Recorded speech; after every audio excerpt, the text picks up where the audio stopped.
अपने गुरु को चैन की नींद सोते हुए देख आधी रात को शिष्य उनके पास आया और बोला, गुरुदेव, मैं आपसे कुछ पूछना चाहता हूं, क्या आप मुझे बताने की कृपा करेंगे?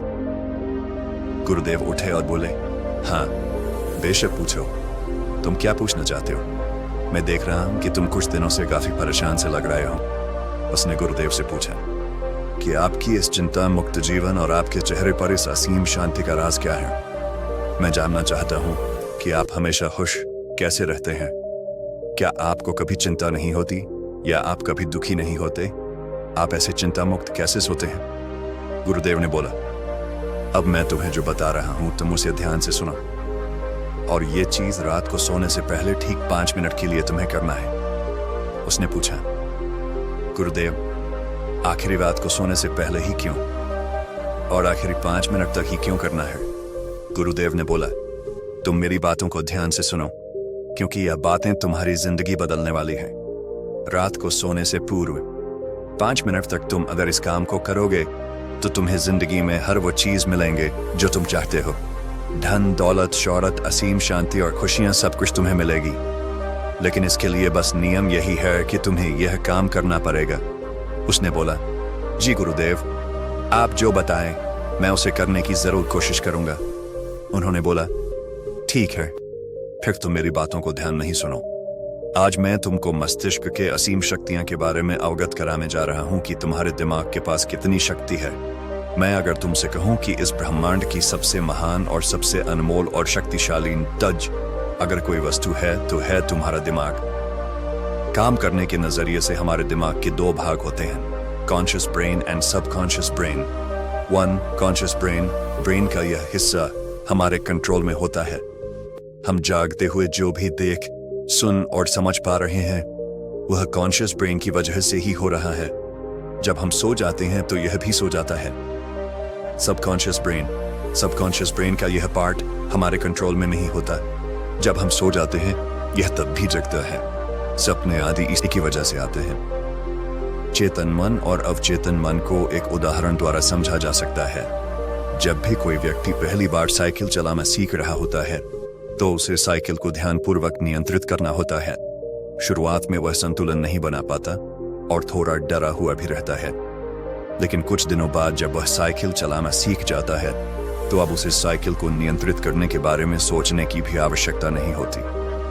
अब साइकिल अपने आप नियंत्रित हो जाती है और अब तो वह मित्रों के साथ बातचीत करते हुए या कोई और कार्य करते हुए भी साइकिल चला सकता है।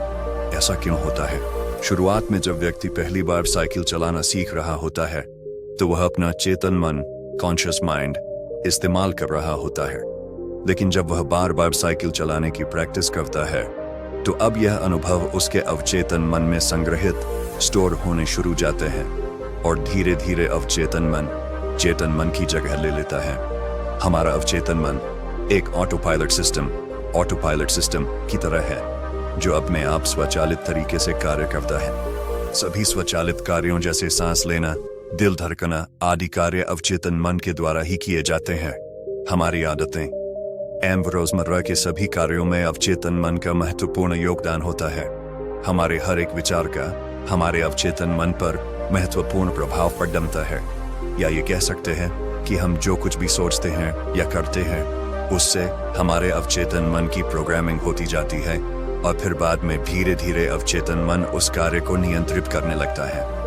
हमारी आदतों और धारणाओं का निर्माण भी ऐसे ही होता है और बाद में वह आदत स्वचालित रूप से अवचेतन मन के द्वारा नियंत्रित होती है। यह हम पर निर्भर करता है कि हम अपने अवचेतन मन की प्रोग्रामिंग कैसे करते हैं।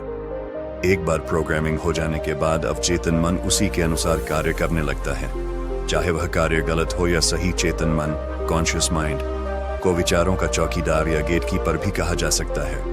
दरअसल हमारा हर विचार एक बीज की तरह है और हमारा अवचेतन मन एक बगीचे की तरह है। हमारा चेतन मन यह निर्णय करता है कि अवचेतन मन में कौन सा बीज बोना है और कौन सा नहीं। हम कभी कभी अनजाने में अपने अवचेतन मन की गलत प्रोग्रामिंग कर देते हैं। जैसे अगर मैं यह सोचता हूँ आज मैं यह काम कल करूंगा तो यह छोटा सा विचार धीरे धीरे मेरे कार्य को कल पर टालने की आदत बन सकता है। इतना सब सुनकर उसने गुरुजी से पूछा, लेकिन इसका नींद सी से क्या तात्पर्य है और सोने से पहले 5 मिनट तक हमें क्या करना है और चिंता मुक्त जीवन का रहस्य क्या है, आप वो हमें बताए। गुरुदेव ने बोला, हर चीज को सीखने की जल्दी अक्सर इंसान को गलत जानकारी देती है। वो गलत जानकारी किसी काम के नहीं होती, इसीलिए सब्र और धैर्य के साथ बातों को सुनने की आदत डालो। गुरुदेव ने बोला, क्या तुमको पता है कि चेतन मस्तिष्क हमारे ब्रेन पावर का सिर्फ 5% इस्तेमाल करता है। यही दूसरी तरफ आपकी फीलिंग, हैप्पी, बिलीव, सिस्टम, यादें, अनुभव और भी बहुत सारी चीज जो स्वतः चलती है, जैसे सांस लेना, देखना, पल के झुकना, हृदय की धड़कन महसूस करना। ये सभी चीज आपका सबकॉन्शियस मन कंट्रोल करता है। ये आपकी ब्रेन पावर का 95% इस्तेमाल करता है। आपके अवचेतन मस्तिष्क की प्रोसेसिंग पावर लगभग 40 मिलियन बिट्स पर सेकंड होता है, यानी कि सबकॉन्शियस मन से लाखों गुना ज्यादा है। सबकॉन्शियस मन के पास इतनी क्षमता है कि ब्रह्मांड की अनंत संभावनाओं को बड़ी आसानी से सच कर सकता है। जिंदगी में एक बात हमेशा याद रखो, तुम जो भी हो, जैसे भी हो, तो अपनी सोच की वजह से हो। तुम अपने दिमाग को जैसी बातें बताते हो, जैसी चीजें दिखाते हो और जैसी बातें सोचते हो, वैसे तुम बन जाते हो और वैसे ही तुम्हारी जिंदगी होती है। और इन्हीं वजहों से सुख, दुख और तुम्हारे मन का सुकून, शांति, सब कुछ मिलता है और सब कुछ खो भी जाता है। इसीलिए खुद को सही दिशा देना जरूरी है। क्या तुमने कभी ऐसा अनुभव किया है कि जब तुम सोते हो तब तुम ऐसे घटना के बारे में सपना देखते हो जिससे आप सोने से चंद मिनट पहले सोचा था या बोला, देखा या सुना होगा? अगर आपके साथ ऐसा कुछ अनुभव हुआ है? उसने बोला, हाँ गुरुजी। उन्होंने बोला, सोने से पहले जब हम आधा सोए आधा जागे हुए अवस्था में होते हैं तब हम तैयार होते हैं अपने सबकॉन्शियस मन में उन विचारों को डालने के लिए जिसे हम अपने जीवन में प्रदर्शित करना चाहते हैं। तब तुम जो भी सोचोगे, जो भी मन में विचार लाओगे और जिन विचारों के साथ तुम रात को सोने की कोशिश करोगे, वो सारी चीजें को तुम्हारा दिमाग, तुम्हारा सपना, तुम्हारा बन साकार करने की कोशिश करेगा। इसीलिए सोने से पहले अच्छी चीजों के बारे में सोचो, अच्छी चीजों के बारे में जिसके लिए हम सपना देख रहे हैं, जिसे हम पूरा करना चाहते हैं। उससे रिलेटेड पॉजिटिव विचार आप इसी समय में अपने सबकॉन्शियस मन में डायरेक्ट डाल सकते हैं। इसके लिए 2 तरीके हैं। सबसे पहले तरीका है, तुम सोने से पहले सिर्फ इन चीजों के बारे में सोचो जो तुम्हें सुकून दे, जो शांति दे, जिससे तुम्हारा मन हल्का हो। आंख बंद करके तुम ये सोचो, आज का पूरा दिन बिताकर मैं हमेशा की तरह ये आज के आखिरी 10 मिनट खुद को दे रहा हूं। मैं सबसे पहले उनको माफ करता हूं जिन्होंने आज मुझ पर गुस्सा किया। मैं उन सबको माफ करता हूं जो बदल गए। मैं उन सब उम्मीदों को खुद से अलग करता हूं जो किसी और इंसान पर टिकी है। मैं पास्ट की पुरानी सभी बुरी आदतों को छोड़ता हूं। इस दुनिया में हर कोई इंसान ही है और इंसानों से गलतियां हो जाती है, इसलिए मुझसे भी गलतियां हो जाती है। गलती होना एकदम नेचुरल है। मेरे पास आज जो कुछ भी है वह काफी है। मैं हर दिन खुद के और करीब आता जा रहा हूँ। किसी की बुराई करना, किसी के बिहेवियर को जज करना, किसी के लाइफ को जज करना, खुद को या दूसरों को दोष देना, दुखी रहना या रोते रहना, ये आदतें मुझसे बहुत दूर है। हाँ, मैं ऐसा ही हूँ। मैं जानता हूँ कि किसी बुरी से बुरी चीज से भी मुझे क्या सीखना है। मैं आजकल अपनी मंजिल को पाने के लिए पूरे जी जान से मेहनत कर रहा हूँ। मुझे अपने आप में गर्व है। मैं वो सब करके दिखाता हूँ जो मैं करना चाहता हूँ। मैं अच्छा हूँ, सुंदर हूँ और सबसे ज्यादा खुद पर विश्वास करता हूँ। मैं आज की गलतियों के लिए खुद को भी माफ करता हूँ। मैं अपनी सभी बुरे कामों के लिए भी खुद को माफ करता हूँ।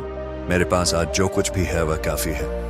मैं हर दिन खुद के और करीब आता जा रहा हूँ। किसी की बुराई करना, किसी के बिहेवियर को जज करना, किसी के लाइफ को जज करना, खुद को या दूसरों को दोष देना, दुखी रहना या रोते रहना, ये आदतें मुझसे बहुत दूर है। हाँ, मैं ऐसा ही हूँ। मैं जानता हूँ कि किसी बुरी से बुरी चीज से भी मुझे क्या सीखना है। मैं आजकल अपनी मंजिल को पाने के लिए पूरे जी जान से मेहनत कर रहा हूँ। मुझे अपने आप में गर्व है। मैं वो सब करके दिखाता हूँ जो मैं करना चाहता हूँ। मैं अच्छा हूँ, सुंदर हूँ और सबसे ज्यादा खुद पर विश्वास करता हूँ। मैं आज की गलतियों के लिए खुद को भी माफ करता हूँ। मैं अपनी सभी बुरे कामों के लिए भी खुद को माफ करता हूँ। मेरे घर वालों के साथ मेरा रिलेशन मजबूत है। मैं अपने गुस्से को इसी वक्त खुद से अलग करता हूँ। मैं हर तरह के डर को इसी वक्त खुद से अलग करता हूँ। मैं मानता हूँ कि आज के दिन से मुझे एक नई सीख मिली है। मैं समझता हूं कि आज का दिन चला गया है, लेकिन मैं ठीक हूं, मेरा शरीर स्वस्थ है। अंतिम गुरुदेव ने बोला, अगर तुम रोज 5 मिनट तक ये बातें खुद को बताते हो तो हमारा दिमाग तुम्हें यकीन दिलाएगा कि जीवन में कितनी शांति है। बाकी अगर ये कहानी आपको अच्छी लगी हो तो इस वीडियो को लाइक करें और ऐसी और कहानी सुनने के लिए YouTube चैनल को सब्सक्राइब करें। तब तक मिलते हैं हम आपसे ऐसी ही एक और प्रेरणादायक कहानी के साथ अगले दिन। धन्यवाद।